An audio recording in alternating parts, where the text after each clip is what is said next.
Salut à tous, j'espère que vous allez bien. On va se retrouver aujourd'hui pour du contenu qui va parler matos. Je vais vous parler des drones que je possède dans ma boîte de prod et je vais vous expliquer un petit peu dans quelles conditions je les utilise. Pour commencer, je vais déjà vous expliquer par quoi j'ai commencé en termes de matériel.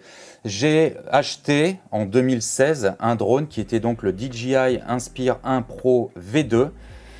Qui avait donc une caméra 360 degrés, qui avait une caméra posée sur une nacelle qui était dessous, qui pivotait à 360 degrés.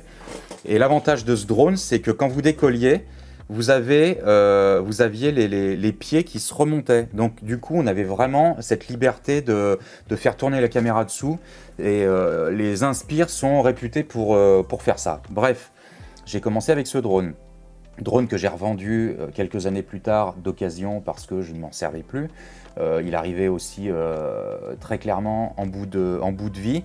Donc mise à jour finie, toutes ces choses-là. Pour le remplacer, je suis parti sur un drone qui était dans un budget beaucoup plus faible, mais qui pour moi me convenait pour ce que je devais faire, c'est-à-dire de la photo immobilière ou des petites vidéos pour des clients qui ne demandaient pas énormément de moyens aériens.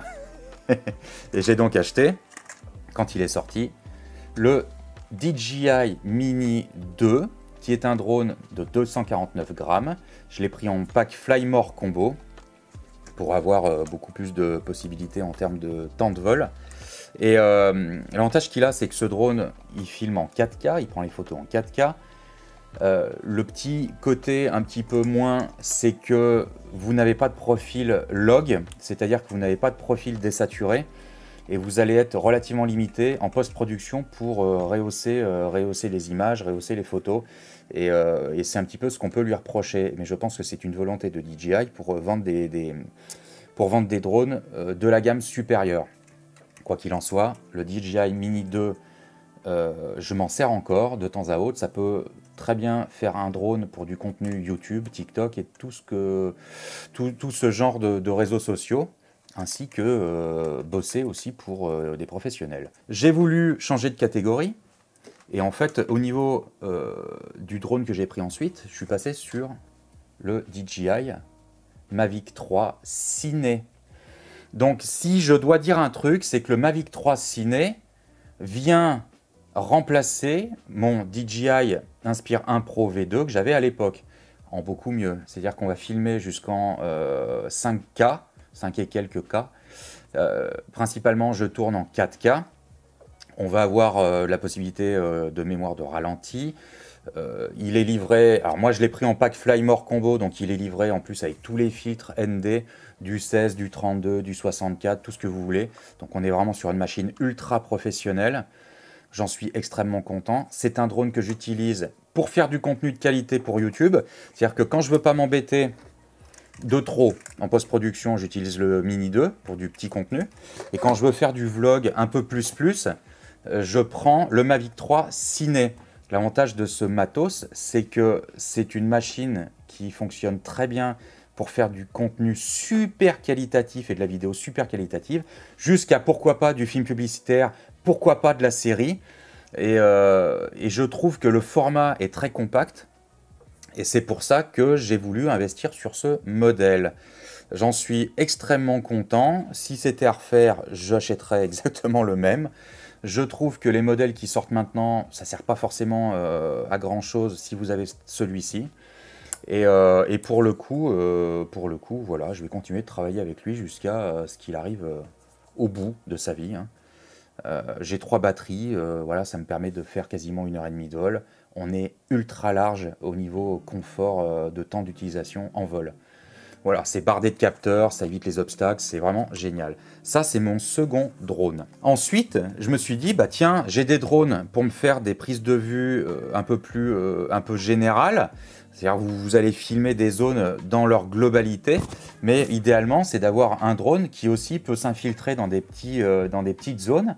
Et je me suis dit, pourquoi pas prendre un FPV. Alors des FPV, j'ai commencé avec des FPV qu'on montait soi-même, que je faisais monter à un pote parce que j'ai vraiment pas envie de m'emmerder avec ça. Ce que j'ai plutôt détesté dans les FPV, c'est le temps de vol qui étaient compris entre 3 et 5 minutes quand vous aviez du bol. C'est des choses qui sont extrêmement violentes. Le pilotage, c'était pas ça qui m'embêtait le plus sur les FPV qu'on montait soi-même. C'était surtout le temps de vol. Donc en fait, j'étais plus stressé de me dire « Ouah, il me reste pas beaucoup de temps pour voler, j'ai plus beaucoup de batterie », que stressé par le pilotage de la machine. Et en fait, ça, quand on est stressé par le temps qu'il reste à voler, parce qu'en fait les batteries se mettent à chauffer, à gonfler, c'est super compliqué. Hein. Voilà, j'appréciais pas voler avec ces machines. Donc je me suis dit, j'attends qu'un modèle idéal sorte. DJI a sorti le DJI FPV. Il y avait des plus et des moins sur ce drone. J'ai pas décidé d'investir dessus parce que c'était quand même assez novateur. Le temps de vol n'était pas fifou, j'ai pas trouvé la machine hyper fofolle, donc j'ai pas voulu investir sur le DJI FPV. Par contre, j'ai attendu le modèle qu'ils ont sorti après, et j'ai donc acheté le DJI Avata, qui a les mêmes capacités que le DJI FPV. Je vais pouvoir tourner en 4K aussi. On a un profil log, à moitié log, c'est pas un log complet, mais on a un ciné-log, donc on va pouvoir aussi traiter les images en post-production. J'ai acheté des kits, j'ai acheté des filtres ND, des kits de filtres ND que je pose sur la lentille. Et j'en suis très content parce que ce drone, il est super compact. Je vais pouvoir enfiler des trucs super serrés. Je vais pouvoir passer dans des fenêtres, je vais pouvoir rentrer dans des maisons, faire des vols intérieurs. J'ai volé dans un magasin.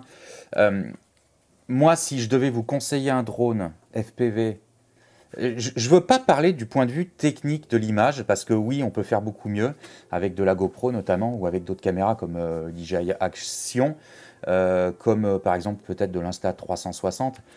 Et moi, ce que j'aime dans ce drone, c'est qu'il est ultra sécurisant. On a un temps de vol qui est quand même un peu dingue. On est au-delà de 15 minutes de vol. Je trouve ça hyper sécurisant au niveau du stress. Il est bardé de capteurs, vous faites une erreur, vous allez arrêter de toucher les commandes, il va s'arrêter net, il faut le paramétrer, mais ça s'arrête net. Voilà, j'ai rien à redire de ce drone. Le truc qui pourrait être cool, et je pense que je le ferai, c'est d'acheter une espèce de support qui vient se clipser dessus. Et en fait, vous allez mettre une GoPro dessus, une 11 ou une 9, et vous aurez les images et la qualité visuelle de la GoPro. En perdant quoi, peut-être 5 minutes de vol avec le drone, ça ne le fait pas tant forcer que ça. Et je pense que le compromis est super bon parce que là, vous allez pouvoir paramétrer cette caméra en qualité vidéo un peu ciné. Vous allez avoir du log pour... On tourne en flat avec celle-là. Il y a des possibilités de tourner en flat. Donc vous pourrez faire du traitement en post-production. Et je pense que c'est le meilleur compromis. Donc ce drone, le DJI Avata, pour moi, est le meilleur compromis pour faire du drone FPV. Si vous voulez démarrer du FPV sans vous embêter. La plupart du temps, je pilote avec ça. J'utilise principalement le motion controller. Parce que ce motion controller, si vous allez en avant, il va partir en avant. Et après, vous pilotez comme ça. J'aime ça. C'est hyper intuitif. Mais je pilote de temps à autre avec la radio. C'est un petit peu plus pointu en termes de pilotage, mais vous allez avoir plus de possibilités si vous voulez vraiment affiner au niveau des images.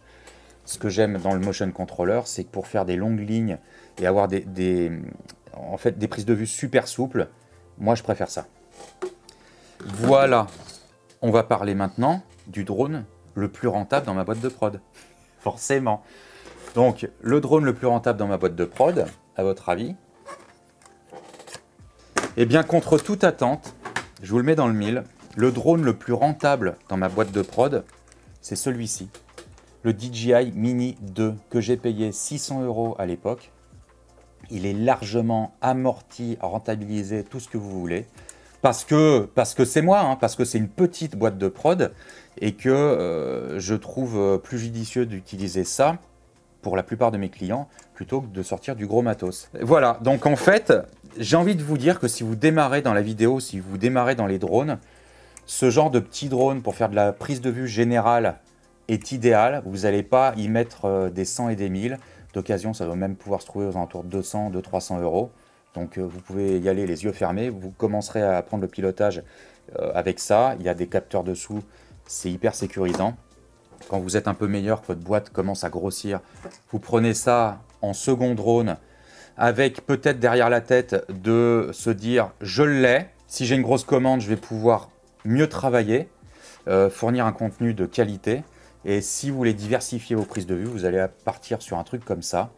Et si vous voulez vraiment faire mieux, vous mettez une GoPro dessus. Voilà.